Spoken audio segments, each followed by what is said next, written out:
tardes, queridos amigos. Bienvenidos a Vladimir a la Una. Nuestro invitado del día de hoy es Alberto Aranguibel, comunicador, ya ha estado en otras oportunidades en nuestro programa. Fue electo recientemente en la Asamblea Nacional Constituyente como integrante pues, de este órgano. Antes de darle la bienvenida, de presentarlo, pues quiero hacer mi acostumbrado comentario de los lunes. Ustedes saben la posición que yo he fijado sobre la Asamblea Nacional Constituyente, el país la conoce, saben que cuestioné esa elección, que cuestioné las bases, que tengo diferencias de forma y de fondo con esa Asamblea Nacional Constituyente. Y bueno, por supuesto que estamos a la expectativa con respecto al desarrollo de las deliberaciones que allí se van a dar. En una oportunidad planteé pues, que la Asamblea Nacional Constituyente debe actuar con toda la responsabilidad política en un momento como este, sobre todo a la hora de tocar o no tocar derechos fundamentales de los venezolanos que están contenidos en la vigente Carta Magna de 1999, que está vigente hasta que el pueblo decida si acepta o no las modificaciones que puedan hacerse a esa Carta Magna y que deberían ser sometidas pues, a referéndum popular. Pero de eso no quiero hablar hoy, quiero hablar de otro tema y tiene que ver con el momento crucial en el cual se encuentra la oposición venezolana. El martes pasado estuvo en nuestro programa Henry Ramos Ayub, el secretario general de Acción Democrática, quien dijo una frase que a mí me llamó mucho la atención. Él dijo, AD no tiene balas sino votos. Y eso para mí tiene mucho peso en un momento como este, porque reivindica el hecho electoral. Aquí se ha venido reclamando durante todo este tiempo una salida pacífica, democrática, electoral y constitucional. Creo que ese reclamo sigue teniendo vigencia en Venezuela, sigue teniendo vigencia la necesidad de que vayamos a dirimir nuestras diferencias por la vía que debe dirimirse en una sociedad, que es por la vía democrática. ¿Hasta cuándo creer que alguna parada civil o militar va a resolver los problemas del país? ¿Hasta cuándo creer que esa puede ser la alternativa? Sobre todo cuando sabemos cómo comienzan y cómo terminan estas cosas, fracasen o triunfen. La salida en Venezuela tiene que ser por la vía de la participación de la ciudadanía en una situación muy difícil. Y ahí se plantea entonces la decisión que tiene que tomar y que creo que ya está encaminada en la Mesa de la Unidad Democrática de la participación en unas elecciones que, bueno, hay mucha incertidumbre en torno a si van o no van. Pero obviamente el no inscribir candidaturas por parte de la oposición sería, a mi modo de ver, un error histórico. Creo que ya hay suficiente mayoría en la Mesa de la Unidad Democrática como para que la Mesa de la Unidad Democrática decida ir e inscribir sus candidatos. Ya estamos en esas horas en las cuales tienen que comenzar a hablarse de nombres en ese sentido. Por ello, quería hacer mi comentario de hoy en cuanto a la necesidad de reivindicar ese elemento, la participación electoral, con todas las dificultades, con todos los argumentos que se han dado de que si el CNE hizo tal o cual cosa, que si no es confiable. Bueno, todas esas cosas están, por supuesto, en el análisis. Pero obviamente la participación electoral es fundamental porque indica una forma de ver la política, un principio, el principio de la participación, el principio de que los conflictos en una sociedad se tienen que resolver de esa manera y no de la otra mediante acciones de cualquier tipo, paradas de cualquier naturaleza que terminan hundiendo al país en mayor violencia, en mayor represión y en mayor confrontación. Esa no es la vía, ese no es el camino, no es y no será el camino para la solución de los venezolanos. Nosotros hemos venido insistiendo en una negociación política. En este momento a lo mejor no hay condiciones para ello y a lo mejor es completamente inútil insistir en esto, en esta coyuntura. Pero al final, a la larga, tiene que ser el pueblo con sus votos el que decida el destino de Venezuela. Hasta aquí mi comentario de hoy. Y bueno, le doy la bienvenida a Alberto Aranguibel. Gracias. Bienvenido, Alberto. Bueno, no sé si quieras un comentario sobre mi comentario o comenzamos con mi pregunta. Modera el programa eres tú. Así es. Bueno, en primer lugar quiero que hagas un comentario sobre mi comentario. Si tienes algún comentario que hacer en torno a esto. Sí, bueno, porque yo creo que es el ánimo hoy común de todas y todos los venezolanos, lo que tú has dicho. Me perdonas si te suena que te estoy disminuyendo, digamos, en la magnitud de tu reflexión. No, yo creo que eso es lo que están persiguiendo las venezolanas y los venezolanos y que lo han demostrado con los acontecimientos que hemos visto desde el 16, precisamente de julio, donde la oposición creyó que tenía el momento de consagración no solo de su mayoría, que arbitrariamente había construido mediáticamente, porque no había habido desde aquel 6 de diciembre de 2015 hasta acá ningún evento que permitiera constatar la verificación que ella hacía de que tenía un 80 y no sé cuánto por ciento de la mayoría. Una cosa absurda, arbitraria, que la fueron montando en la medida en que se fue permitiendo mediáticamente que se consolidara esa suerte de bloque monolítico que había construido de un 80% y no sé cuánto de mayoría. Sino que además la idea de que no existía nadie en el país que respaldara la revolución se vino completamente abajo. En dos eventos, no en uno. En el evento de la oposición, que no concitó, como se constató, como está perfectamente demostrado, la movilización popular ni siquiera mediana que ellos aspiraban, que pudiera apoyarle su difusión mediática de que efectivamente estaba esa mayoría respaldándolo o que fuera manipulada pues en la gráfica. No hubo chance para ello, sino que además ese mismo día, con el simulacro electoral que se dio para comprobar el sistema, el funcionamiento, porque es un sistema novedoso dentro de todo el sistema electoral venezolano que hemos venido perfeccionando en los últimos 3 lustros, ha habido necesidad de adecuar algunas partes de ese procedimiento de la elección a esta nueva realidad de la elección territorial y sectorial que se dio el 30 pasado. Entonces, en ese evento también se comprobó que no era que, como decía la oposición, no había chavistas en Venezuela, sino que había una inmensa cantidad de venezolanas y Sin venezolanos. embargo, fíjate, tuve muchas dudas con Pero respecto... además, perdóname, además se dio el evento después ya formal de la elección el 30. Así fueron 2 eventos por parte de la revolución donde se demostró una capacidad de movilización además particular del pueblo, es decir, no fue aquellas movilizaciones de las campañas aquellas de la gente arriada en autobuses y no sé cuánto, no, la gente atravesando ríos, montañas intrincadas de una manera estoica como se vio ese día, que definitivamente demuestra Ahora, que sí Alberto, hay una vocación. más allá de esa narrativa a la cual tú le pones mucha emoción, más allá de eso, hay muchos cuestionamientos de ese proceso. En primer lugar, que no hubo testigos, que no hubo la posibilidad de auditoría, los candidatos no tenían testigos, supuestamente de acuerdo a lo que uno escucha como comentario. Del propio chavismo surgieron voces diciendo que esos resultados no tenían transparencia, el PPT lo dijo, grupos que fueron candidatos, pero además de eso, bueno, surgió el cuestionamiento de Smartmatic. Va a haber... Ahí la decisión, el propio presidente dijo que había pedido una auditoría. Esa auditoría realmente se va a hacer para determinar si efectivamente esos resultados fueron los que se anunciaron. Tenemos que hacer una pausa y al regreso vamos a comentar esto y otros temas con Alberto Aranguibel, recién electo miembro de la Asamblea Nacional Constituyente. Ya venimos.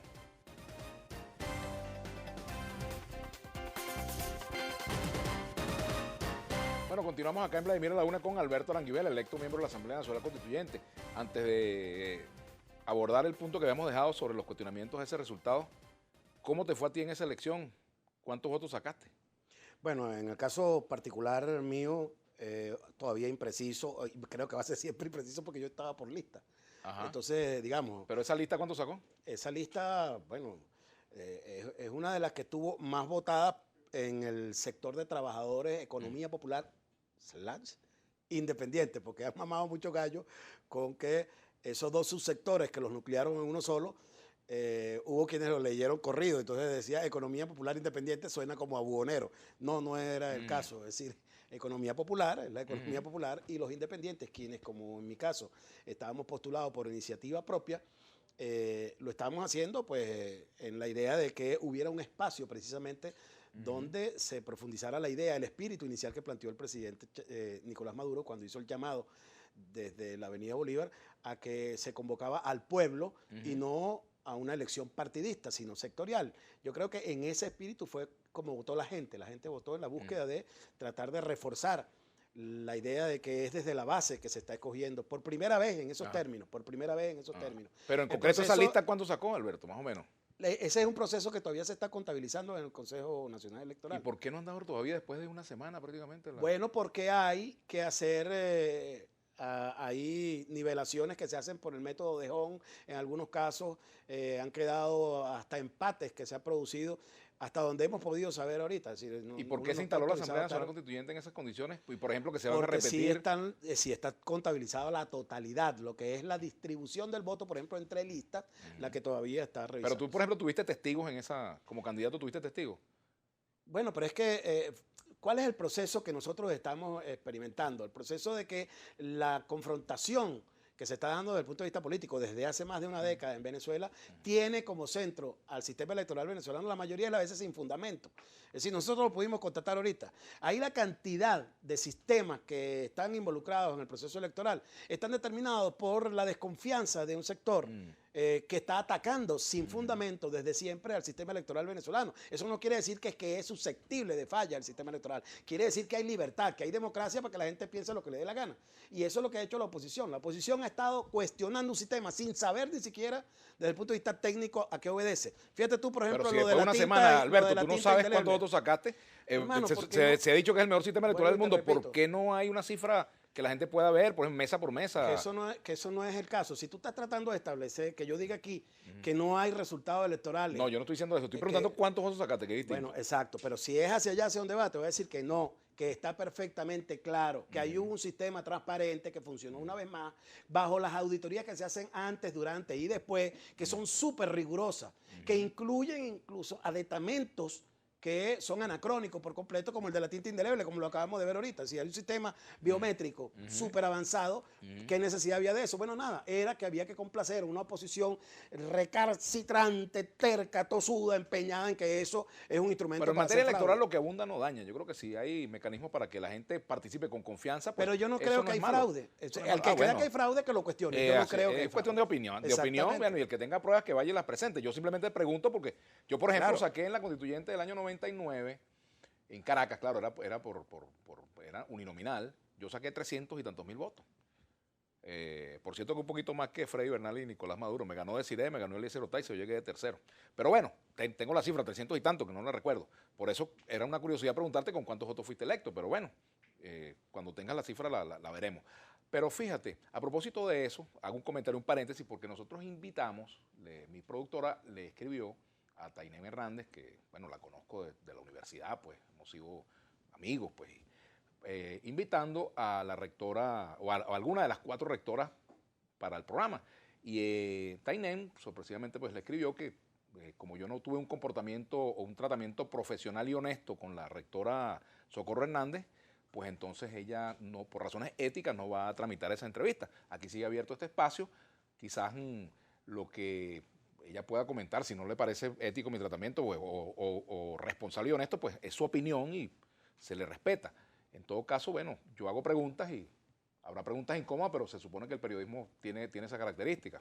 Allá pues queda abierto el espacio de todas maneras. Y por cierto aprovecho para condenar esa situación de escrache que se hizo, si ese término cabe aquí en Venezuela, contra la rectora Socorro Hernández. Me parece una cosa absolutamente despreciable. No se le debe hacer escrache a personas que estén en una situación como la que estaba ella allí, indefensa en un supermercado, como tampoco desde el poder se le debe hacer escrache a nadie, esté preso o esté en libertad. Pero Bueno, perdóname si me permites hacer una acotación al respecto, porque tú estás estableciendo un límite ahí cuando dices que no se le debe hacer escrache a nadie. cuando está indefensa. No, ni a nadie, a nadie. Eso es un delito. Está tratando A de nadie. colocarse como una moda digna. No, yo no desde estoy de el punto acuerdo. vista del Es que estoy ejercicio de acuerdo político. contigo. Me parece que no permíteme estoy de acuerdo. hacer Haz tu aclaratoria. No es en lo absoluto ni una fórmula de lucha política, ni de ninguna manera tiene la más mínima dignidad.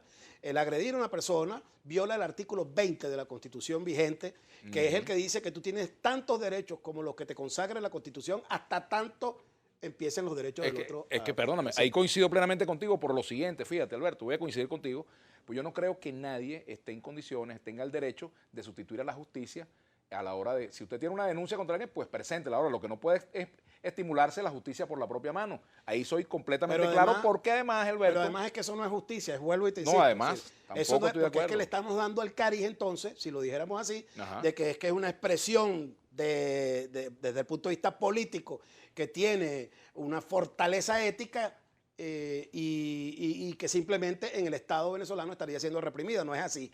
Es en cualquier parte del mundo. En Estados Unidos lo matan. En Estados Unidos ametrallan a una persona que esté lanzada sobre otra en tumulto de agresión sin ni siquiera averiguar, la policía lo mata en la Bueno, calle. por fortuna en Venezuela no hay pena de muerte. Bueno, pero pudiéramos llegar allá si sigue esta situación. Constitucionalmente no hay pena de muerte. Aunque bueno, algunas personas han muerto en procedimientos que que son de dudosa constitucionalidad. Pero bueno, en todo caso, a lo que voy es al repudio a ese tipo de acciones. No estoy de acuerdo ni que se lo hagan a alguien que esté en la oposición ni que se lo hagan a nadie que esté en el gobierno. Creo que es una posición de principio, no creo que eso sea suficiente. Ahora, Pero es importante. lo que sí creo, Alberto, es que alguien que está en el poder también tiene que hacerse una autoevaluación con respecto a la reacción que provoque en la ciudadanía, no los actos que no lo toman. digas, no lo digas, pues yo No, ¿a qué voy? No lo digas, No, ¿a qué voy? ¿A qué voy? una cosa que No, no es correcta. a lo que voy. Espérate, Y yo te déjame terminar, respeto a ti pero mucho. puedes dejarme terminar. Ok. Déjame terminar a lo que yo voy. La gente también tiene que evaluar, digamos, si las decisiones que se toman son o no, o No, respaldadas estás por la hablando de gente. que la gente tiene que ser sometida al chantaje del No, miedo y el terror. no es chantaje, no para poder es eso, ejercer un no es cargo eso, público. pero también, no, yo no me refiero a dije eso. que no lo Tú, dijeras, tú porque me estás estás poniendo palabras que yo no he Te la dicho. estoy diciendo porque es lo Estás que estás poniendo diciendo. palabras que yo no he dicho. No he hablado de palabras de chantaje. Yo Fíjate que digo te di la la- reflexión frente a los actos que uno toma. Si yo soy, por ejemplo, dirigente político, de gobierno, de Está oposición. bien, tú tienes un cargo público, la tienes decisión una es que exposición tú pública, tienes que, tienes bueno, pero no es evaluar que tú tus tienes actos, que pues. ejercer el cargo público sujeto al chantaje No, señor. de la agresión Pero y el miedo y el terror. sí sujeto también a la evaluación popular, que para eso son las elecciones. La gente tiene Bueno, que evaluarse. exactamente. ¿Ves? Punto. Si esa señora, Esa señora se no le siente gusta, mal, bueno, vote. es porque A ella ha eso perdido voy. las elecciones y no ha ganado el poder y siente una gran frustración Claro. en el alma. Así es. Eso es culpa de Ramos Alú, del otro, de Capriles y de toda esa gente que son unos fracasados, son unos mediocres, unos Bueno. pusilánimes en Pero política. fíjate tú, pero no Alberto, es culpa de un gobierno pero, que ha hecho lo bueno, que es necesario perdóname, para el ganar. gobierno también tiene sus culpas en cuanto a las En cosas ganar que las a los, elecciones. no, me refiero a los problemas que tiene el país y a lo que me refiero, lo que uno no puede estimular que la gente hace ese tipo de cosas. Yo no estoy de acuerdo, porque además primero yo he sido víctima de eso y no me gustaría que un familiar mío que esté en el gobierno o en la oposición le pase lo mismo. Lo que sí creo que uno también tiene que entender, ¿a qué me refiero? La molestia de la gente, o sea, lo que tú no puedes evitar que la gente te molesta. Bueno, pero ¿ves? espérate, la gente se puede molestar como le dé la gana. Lo que no Puedes es llegar a agredirte. eso. No estoy de acuerdo con eso. Yo no estoy de acuerdo con eso. En eso estamos Entonces, de acuerdo. ¿por qué? ¿Cuál es la Porque fíjate diferencia? tú, y ahora me permite Ajá. que te lo hable entonces un poco más reposadamente. Ajá. Fíjate, lo que sucede es que ahí estamos viendo en eso. La expresión en la práctica concreta, ya no de un asunto de una coyuntura política, de una diferencia, una retaliación puntual. Estamos viendo una concepción del poder, del gobierno, que en la oposición lo tiene perfectamente horizontalizado.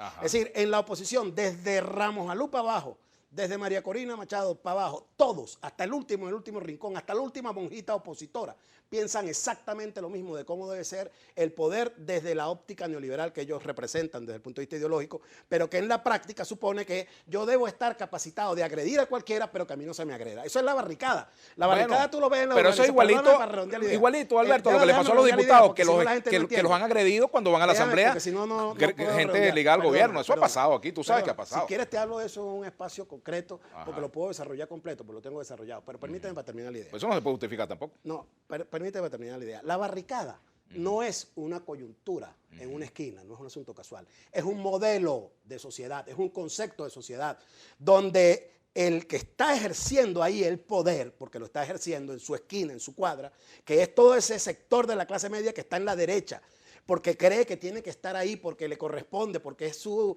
nivel, su estatus social el que está ahí defendiéndose. Esa gente que manda a armar la barricada y que no le importa, incluso aplaude cuando muere un guardia nacional o a un motorizado que cae degollado por la guaya que pusieron de manera criminal.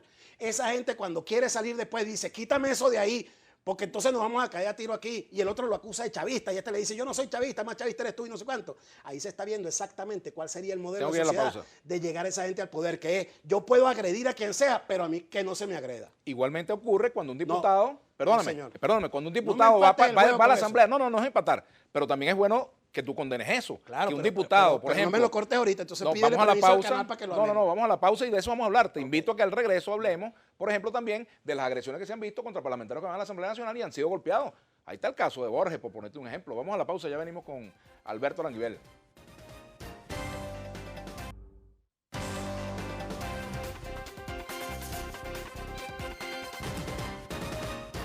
Continuamos con Alberto Aranguibel.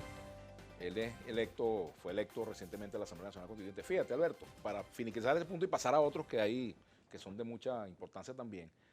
Yo creo que frente a esto cabe una sola posición, que es la de rechazar, por ejemplo, que a una rectora le hagan eso, o a cualquier dirigente político del gobierno, en cualquier lugar. Yo no estoy de acuerdo porque ahí aplican muchas cosas de temas de principio, con los que yo estoy claramente comprometido. Y tampoco que le ocurra, por ejemplo, a un diputado o a un dirigente opositor que camine en el centro. O sea, ese tipo de cosas tenemos que sacarlas del juego. Yo creo que cualquiera de esas cosas son terribles. Y eso tiene que ver mucho con el tema del lenguaje. Yo no puedo criticar el lenguaje del odio del otro si también mi lenguaje está cargado de lo mismo. Y ese es un problema que tenemos que resolver en Venezuela para poder avanzar y para que las soluciones políticas vayan precisamente de la mano de la Constitución, de la paz, de la democracia, de la participación y de la no violencia, que es lo que yo creo. Ahora, eso no quiere decir que yo voy a pensar igual que tú. Lo que tengo es que aceptar y aceptar bien que tú en una sociedad tienes que vivir con gente que piensa distinto. Eso es lo sencillo. Bueno, tú sabes y que tiene derechos, que esa gente tiene derechos también, ¿no? Claro. Una de las cosas que a mí me gusta de venir para este programa es porque hablamos de la cosa del día. Pero hoy siento que no estamos hablando de la cosa del día. No, ya vamos a hablar. Es decir, nosotros estamos hablando de lo del pasado. Porque el propósito fundamental, si no el medular, de la convocatoria que hace el presidente Nicolás Maduro a Asamblea Nacional Constituyente es resolver esos problemas. Es resolver el problema de la economía que desatan odio en unos sectores, además de desesperanza, desconfianza, etc. Y es resolver los problemas que están asociados a todo eso. El problema, por supuesto, derivado, el de la violencia, el de la pérdida de gobernabilidad que puede haber en algunas instancias, en algunos niveles del Estado. Eso es lo fundamental. Y eso se cumplió desde el 30 para acá. O sea, tenemos la sensación de tranquilidad que ha tenido Venezuela es lo más tangible que ha habido en términos del discurso por la paz que tiene el presidente Nicolás Maduro desde el día que llegó al gobierno. Todos los viceministros, compañeros, contralor general. Y bueno, estamos aquí, un día como hoy, 7 de agosto. 7 de agosto. Esto nos recuerda la batalla de Boyacá. 198 años de aquella gesta libertadora de nuestro libertador Simón Bolívar, nuestro padre de la patria. Salieron desde Guayana, se reunieron en Mantecal, siguieron, pasaron el páramo de Pisba y bueno, Pantano de Vargas y finalmente un 7 de agosto de 1819, el libertador Simón Bolívar, padre de la América, liberó a la Nueva Granada, la liberó. La Venezuela heroica, la Venezuela de siempre, la Venezuela libertadora, la Venezuela emancipadora, la Venezuela valiente, la Venezuela forjadora de libertades. Es la Venezuela de hoy. Y ayer, casualmente, también estuvimos celebrando un aniversario más de la batalla de Junín. Allá estuvo ondeando el tricolor patrio venezolano, el de la Gran Colombia, el de la Colombia Grande. Allá estuvo nuestro tricolor patrio, nuestros cadetes de la Academia Militar del Ejército Bolivariano, haciendo presencia en un acto histórico, 193 años, un 6 de agosto de 1824, también Bolívar al frente, ¿verdad? Liberando al Perú. Y ahí está nuestro libertador, siempre en nuestra mente, siempre en nuestro corazón, siempre en nuestro sentimiento. Amamos a Bolívar y queremos ser como Bolívar, una nación cohesionada, bolivariana, en sus entrañas, en sus profundidades, en sus convicciones. Venezuela debe ser una patria bolivariana, no solamente por el nombre, sino en su sentimiento, en lo que se anida aquí en nuestros corazones. Bolívar presente, pues, y por eso hemos venido hoy al Batallón Bolívar, aquí en Fuerte Tiuna, a rendirle honor a nuestro libertador Simón Bolívar una vez más. Como todos saben, en el día de ayer se presentó una situación extraordinaria, bueno, digo yo extraordinaria porque ya se ha venido suscitando en estos hechos de violencia que se han registrado en el país, ataques y asedios a unidades militares. Ya se ha tomado, bueno, como una forma más de la escalada violenta que se viene organizando desde afuera, con sus cipayos y sus conexiones aquí internas. Ya le hemos dicho, de eso no hay ningún secreto a voces, eso es así. como lo estamos diciendo, sus cipayos generando violencia y bueno, entre ellos atacando a bases militares, ofendiendo la dignidad, el honor militar, ¿verdad? Y también ofendiendo, bueno, una institución de grandes valores, fundamental para la independencia nacional, la Fuerza Armada Nacional Bolivariana. Una institución llena de virtudes, de principios, convencida y amante de la paz, que respeta profundamente nuestra Constitución de la República Bolivariana de Venezuela, la pionera, que respeta profundamente los derechos humanos, que respeta profundamente los principios democráticos, que avala y aupa al diálogo, al entendimiento. Somos amantes de la paz. Y lamentablemente, bueno, en el día de ayer, 6 de agosto, en horas de la madrugada, se registró un ataque